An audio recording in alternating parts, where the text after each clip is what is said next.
This is an NBC News special report. Here are Peter Alexander and Laura Jarrett. Good morning and welcome to this NBC News special report. I'm Peter Alexander alongside Laura Jarrett. This morning there is news out of the Middle East, 484 days in the making.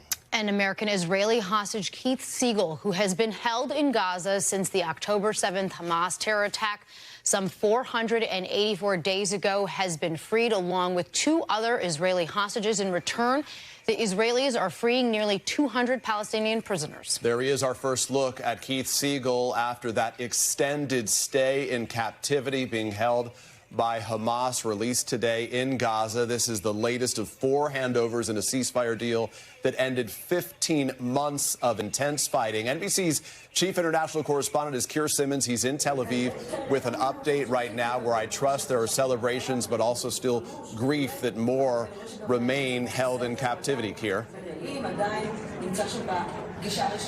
You describe it just right, Peter and Laura. Good morning to you. What a day here. What an emotional day. A day that Siegel's family has described as indescribable excitement. The crowd here in Hostage Square watching as he emerged in those pictures wearing that cap. You can see him there waving even. And then there is video of his wife, Aviva. Now remember, Aviva was released back in 2023.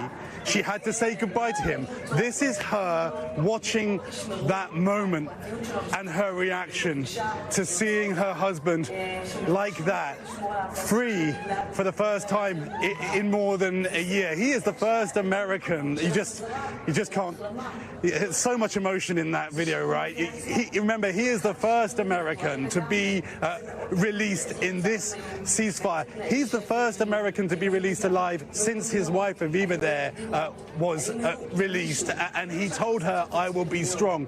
You know, Peter, he told her, "I'll be out in a few days." Instead, there's a clock across the square here that tells you it's been more than 480 days that he has been held in captivity. His daughter, Shira, has delayed her wedding in order for him to be able to be there. His mum, at 98 years old, died while he was in captivity. He has 4 children, 5 grandchildren. His family describe him as a peacemaker, as a vegetarian, somebody, they say, obviously, who did not deserve this. That video again, he looks, fit and healthy.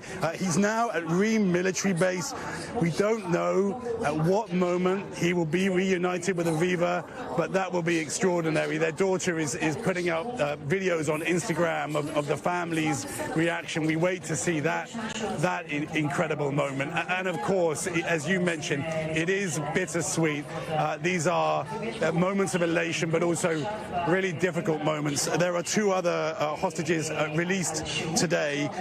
Ophir Calderon, who was held in captivity after his 12-year-old son and teenage daughter were released. So he will be reunited with them.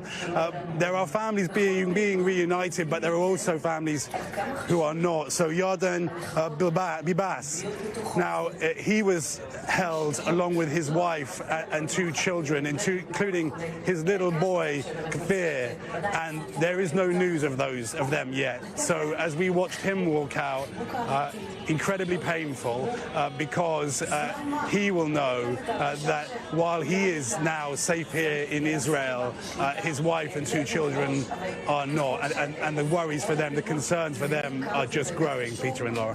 Keir, you're exactly right. The Bibas family has been the focus of so much attention because of the 2 young children that were taken with their parents. So it's a blessing to see the father released today. Still questions about the children and whether they were able to survive this awful ordeal. I'm struck as we see those pictures of Keith Siegel that we heard from Aviva Siegel back in November, back last year after she had been released, and she detailed the experience they had in captivity. She said, among other things, that she and her husband did not have any human rights. She said in the course of the month that she was in captivity that they were moved 13 times. They were in dark caves, she said at times they didn't eat for a couple days. They had to share water where they took a sip almost every hour, once an hour, just to have it extend. So we wait to hear about her experience and his experience after she departed. What do we know, though, about those other Americans, Idan, Alexander, Sagi Dekochen, who are still waiting to be released? Yeah, let me just add to what you were saying there, Peter. One of the stories about Keith shared by his wife is that while they were being held, every day he would say to the other hostages, think of something good today. That's the kind of guy that we're dealing with here. That's the kind of guy we're talking about here, who has now been freed. So, yeah, we will hear more stories, of course. And there is, truthfully, there were moments, according to his wife, Aviva, where they weren't sure if they were going to make it. So for this to be happening now today, to be watching him released and to knowing that any time now, as we are talking, they are being reunited, you know, just go back to that statement from his family, indescribable excitement. And then you mentioned the two other Americans, Sagi Dekochen. Now, we think that, well, the expectation is that he will be released in this first phase. So we wait for that. There are more. I mean, this is a fragile ceasefire.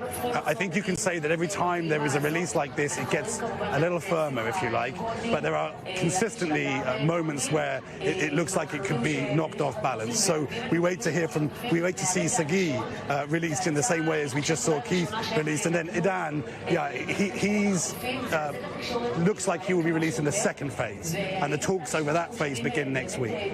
Keir, to your point, you say it's fragile. It appears to be holding, at least for now. Just walk us through what are the next steps and what's expected here in the weeks and months ahead.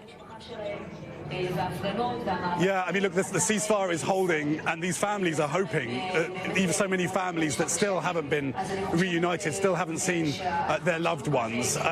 In these moments where hostages are released, what you're also seeing is Hamas controlling the releases. Earlier in the week, there was fury here in Israel when a release of 3 hostages was chaotic. They had to be taken through crowds. What this time, today, it's different. But in the words of one Israeli reporter we've been listening to here in Hostage Square, those words were, you know, it's very difficult to watch how in control Hamas appear to be, even at these moments of elation. So, yeah, it's bittersweet. What happens next week, there's a lot of political moments. The Prime Minister Netanyahu will travel to Washington to meet with President Trump. That will be the first he will be the first foreign leader to meet with President Trump since the inauguration. And then later in the week, I'm told by Gulf diplomats, the talks for the second phase will begin in Doha. And that, again, will be a challenge, because that's the phase where the ceasefire could be made permanent. There could be that agreement. Then there's a third phase, which is about potential reconstruction of Gaza and who runs Gaza. Incredibly controversial, very, very difficult. Keir Simmons with the breaking news. Israeli-American Keith Siegel now out of captivity and home. Keir, thank you very much. So the blessing today that 3 more individuals have been released from captivity. That leaves 79 other hostages still waiting to return to their families, including 2 other Americans. We will, of course, be staying on top of these latest developments coming out of Israel and Gaza later this morning, on Saturday today, of course, on NBCNews.com, and tonight on NBC Nightly News. This has been an NBC News special report. Thanks for watching. Stay updated about breaking news and top stories on the NBC News app, or follow us on social media.